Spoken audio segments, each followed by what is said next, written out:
আজকে কি বলো তো, আজকে যেন জামাই ষষ্ঠী। তো যাই হোক, আমি এসেছিলাম আগের দিন রাতেই। তো সকাল সকাল উঠে পড়েছি, আর দিদিও উঠে পড়েছে।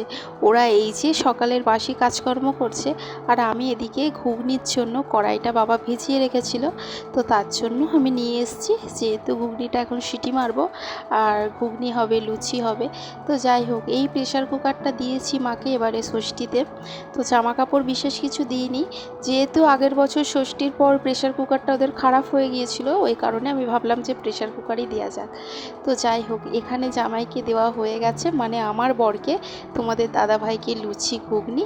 আর এখানে দিদির ছেলে, আমার বোন, দাদাভাই সবাই বসে পড়েছে লুচি ঘুগনি খেতে।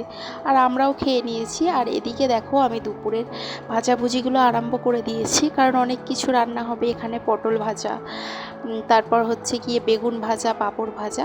আর আমি এদিকে মাংসটাও ম্যারিনেট করে রাখছি, যেহেতু খাসির মাংস একটু ম্যারিনেট করে রাখা ভালো। তো বেশিরভাগ সময় আমি ম্যারিনেটই করে রাখি। তো যাই হোক, আর দেখো, আমার ছেলে এই ফলগুলো দেখে নাচানাচি শুরু করে দিয়েছে। তারপর প্রায় 11টা মতো বাজে, দাদাভাইকে একটু ফল খেতে দিয়েছিলাম। এখানে ছিল কলা, লিচু, আম, তরমুজ। তো সেসবগুলো বাচ্চাদের সাথেও বসে বসে খাচ্ছিল। আর এখন অনেকটা বেলা হয়ে গেছে, প্রায় 1:30 মতো বাজে। তো এখানে আমি খেতে দিয়ে দিয়েছি, মানে আমি না, মা দিয়েছে।